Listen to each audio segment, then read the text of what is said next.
हम भारत के लोग भारत को एक संपूर्ण प्रभुत्व संपन्न समाजवादी पंथ निरपेक्ष लोकतंत्रात्मक गणराज्य बनाने के लिए तथा उसके समस्त नागरिकों को सामाजिक आर्थिक और राजनीतिक न्याय विचार अभिव्यक्ति विश्वास धर्म और उपासना की स्वतंत्रता प्रतिष्ठा और अवसर की समता प्राप्त करने के लिए तथा उन सब में व्यक्ति की गरिमा और राष्ट्र की एकता और अखंडता सुनिश्चित करने वाली बंधुता बढ़ाने के लिए दृढ़ संकल्प होकर अपने इस संविधान सभा में आज तारीख 26 नवंबर 1949 ईस्वी सन मिति मार्गशीर्ष शुक्ल सप्तमी संवत 2006 विक्रमी के एतद्वारा इस संविधान को अंगीकृत अभिनियमित और आत्मसमर्पित करते हैं। नमस्कार, स्वागत है आपका न्यूज लॉन्चर पर। मैं हूं अशोक वानखड़े, लेकर आया हूं आपका अपना कार्यक्रम द एक्स-रे। आज मैंने अपने आप को पहले इंट्रोड्यूस करने के बजाय इस संविधान की प्रस्तावना को पढ़ा, क्योंकि ये स्कूल के बच्चों के हर किताब में हुआ करती थी और इसका पाठ कर वो बच्चा चाहे तीसरी का हो चाहे छठवीं का हो, उसे संविधान का एक लघु रूप देखने को मिलता था कि यदि ये देश चल रहा है तो किस संविधान से चल रहा है। लेकिन एक खबर आती है जिसे एक्स-रे के द्वारा मैं देखता हूं तो मुझे ताज्जुब नहीं लगता, क्योंकि जो सरकार लगातार चुनाव के दौरान ये बात बोल रही थी कि हमें 370 पार सीट दे दीजिए, हमें 400 पार करवा दीजिए, क्योंकि हमें इस संविधान को बदलना है। उनके आर्थिक सलाहकार ये कहते हैं प्रधानमंत्री के कि ये संविधान अब खत्म हो चुका है, ये संविधान में दुरुस्ती भी नहीं हो सकती, हमें फिर से एक नया संविधान इस भारत के लिए लिखना होगा। क्योंकि उनका आरोप यह था कि बाबा साहेब आंबेडकर ने नया कुछ नहीं किया, अंग्रेजी कानून को ही लागू किया। The colonial laws were incorporated. We have to go back to the drawing board. ये तमाम बातें जब जनता ने सुनी तो जनता ने इस 370 और 400 मांगने वाली पार्टी को 240 पे लाके पटक दिया, क्योंकि इस देश संविधान को बेहद प्यार करता है। ये देश चाहता है कि ये देश यदि कोई भी चलाए, किसी भी राजनीतिक दल का लोग हो, किसी भी धर्म पंथ का जाति का हो, लेकिन उसके लिए ये जो फ्रेमवर्क है देश का चलाने का वो संविधान हो। लेकिन जो संविधान के खिलाफ लगातार वोट मांग रहे थे, लोगों ने नहीं दिए। बाद में बहुत लिपापोती की कि हमने ऐसा बोला नहीं, लेकिन सारी दुनिया जानती है कि कौन क्या कह रहा था। अब जब वहां नहीं कर पाए तो ये बैसाखी वाली सरकार पिछले दरवाजे से कहीं ना कहीं संविधान के साथ खिलवाड़ करती है। यदि हम संविधान को बदल नहीं सकते, कमजोर तो कर सकते हैं। और सर्वोच्च न्यायालय के निर्णय जो बदले जाते हैं, इस संविधान को कमजोर करने की आदत प्रथा है। अलग अलग संस्थाओं का, जी स्वायत्त संस्थाओं की स्वायत्तता पे कब्जा करना, ये भी तो संविधान की अवहेलना ही है। अब बात यहां तक आ गई कि हमारे देश में ये जो संविधान का जो प्रस्तावना जो मैंने पढ़ी, ये कहाँ थी? ये किताबों में पहले पन्ने पे छपती थी। अब एनसीईआरटी की जो किताबें आई हैं नई, उसमें क्लास 3 और क्लास 6वीं के किताबों से प्रस्तावना हटाई गई है। और ये जो प्रस्तावना हटाई गई है, इसके जगह पे भाषा और पर्यावरण अध्ययन जोड़ दिया है। कक्षा 3 की किसी भी किताब में अब जो प्रस्तावना मैंने जिसे शुरुआत की थी वो कहीं अब आपको दिखेगी नहीं। 6वीं के पर्यावरण की 3-4 किताबें होती थी, उसके जगह अब एक हो गई। उनकी जो संस्कृत की किताब है 6वीं की दीपकम, उसमें और अंग्रेजी की किताब पूर्वी में यह प्रस्तावना जरूर रखी, लेकिन इसमें राष्ट्रगीत और गान भी शामिल है। जो दीप मल्हार विज्ञान की क्रिएटिविटी की किताब है, उसमें प्रस्तावना है, लेकिन जो पहली 2 किताबें बोली थी उसकी जगह, प्रस्तावना की जगह उन्होंने गीत और राष्ट्रगीत जोड़ दिया है। इसके पीछे सरकार क्या कहती है? हम बार-बार कहते हैं कि ये प्रस्तावना ही अपने आप में लघु रूप है संविधान का। लेकिन जब सरकार अपनी तरफ से इस पे क्लैरिफिकेशन देती है तो कहती है कि ये संकीर्ण विचारधारा है। हम मानवाधिकार और बाकी चीज़ें पढ़ाना चाहते हैं। हमने उनको इनकॉर्पोरेट किया है।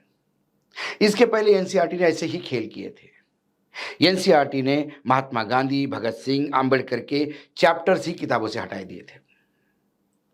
और खासकर मुगल कालीन इतिहास, इससे तो बिल्कुल बैर है इनका, और इनको भी हटा दिया था। कुल मिलाकर इस सरकार ने संविधान की प्रस्तावना ही इस लायक नहीं है कि ये छापी जाए, और संविधान की प्रस्तावना से संविधान समझ में आता है ये संकीर्णता है। जबकि पूरा विश्व जानता है कि भारत का संविधान जो एक बेहतरीन डॉक्यूमेंट माना जाता है, उसकी प्रस्तावना उसका निचोड़ है। और यदि आज से, बचपन से जो बच्चा विकसित हो रहा है, जो देश का भविष्य है, उसी को इस संविधान से दूर रखने का एक प्रयास है।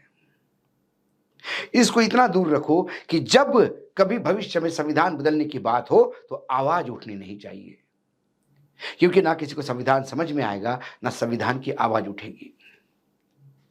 यह प्रस्तावना कई स्कूलों में प्रार्थना के रूप में बोली जाती है। एक लड़का डायस पे बैठ खड़ा होकर प्रस्तावना बोलता है, और पूरा हजारों का जो बच्चों का हुजूम होता है स्कूल में, जो 600-700 बच्चे, जो भी स्ट्रेंथ हो, वो एक सुर में यह प्रस्तावना बोलते हैं और रट जाती है उनको। जैसे जैसे बच्चे बड़े होते हैं वैसे उसका अर्थ समझ में लगता है, और फिर यही प्रस्तावना आपको आपके मौलिक अधिकार बताता है, आपकी ड्यूटीज बताता है, और उसके तहत एक अच्छे नागरिक का गठन होता है। मात्र डिग्री या डिप्लोमा लेने से या किताबी ज्ञान देने से कोई इंसान नहीं बनता।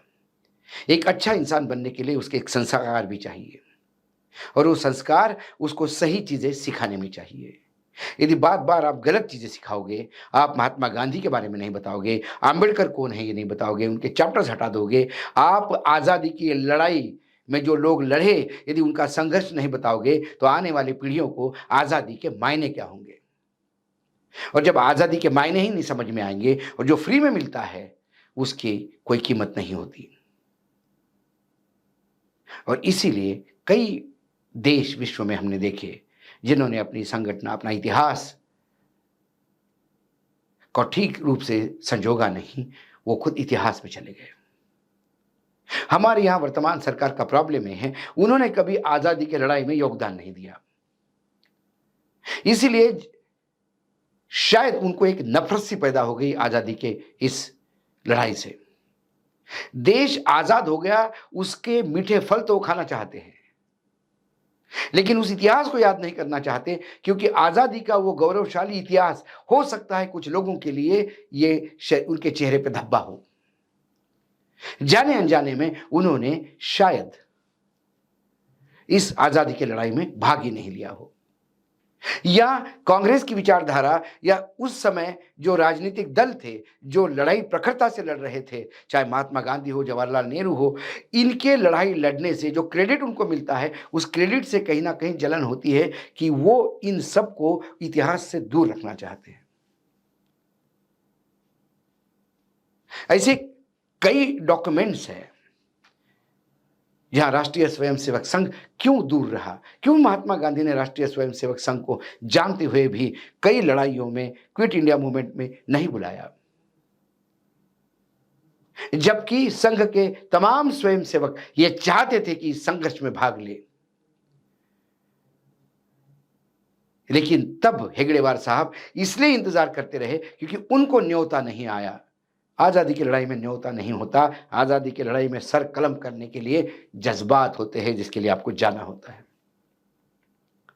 मगो वैद्य ने अपने एक इंटरव्यू में एक बड़े पत्रकार बृजेंद्र रही, जिनकी किताब अब संघ और महात्मा गांधी आने वाली है, उसमें इस बात को कहा कि हमें न्योता, शायद उस समय न्योता नहीं आया, इसलिए संघ ने नहीं बोला हम जाएंगे, लेकिन संघ के कई लोग उस आंदोलन में शरीक थे, क्योंकि उस समय संघ बड़ा हो रहा था। और संघ जब शुरू हुआ था, तो संघ के स्वयंसेवक अपने आप को समाज से जोड़े हुए थे। अपनी विचारधारा समाज पे थोपते नहीं थे, समाज की विचारधारा के साथ अपनी एक छोटी सी विचारधारा नए डेवलप करने का प्रयास कर रहे थे। अब स्थिति अलग हो गई है। अब संघ के लोग विचारधारा थोपने पे लगे हुए हैं। जब वो अपनी विचारधारा थोपते, तो पुराना इतिहास उनको तकलीफ देता है, क्विट इंडिया मूवमेंट उनको तकलीफ देता है, उनको हर वो गांधी का आंदोलन तकलीफ देता है, क्योंकि वो जाने अनजाने में या वो उसमें शरीक नहीं हो पाए। जो शरीक हुए वो क्रेडिट नहीं ले पाए। इसी के चलते जब संविधान इंट्रोड्यूस हुआ, तब संघ ने संविधान के खिलाफ बात की। संविधान जलाने के लिए है, ये बोला।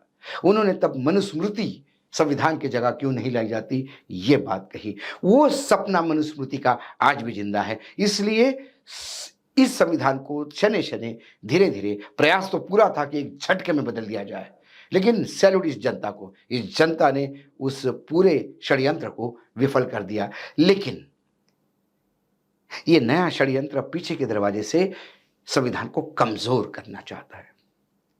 ये बाबा साहेब आंबेडकर की अध्यक्षता में बना हुआ संविधान है। ये इस देश के तमाम संघर्षशील लोगों का निकाला हुआ निचोड़ है।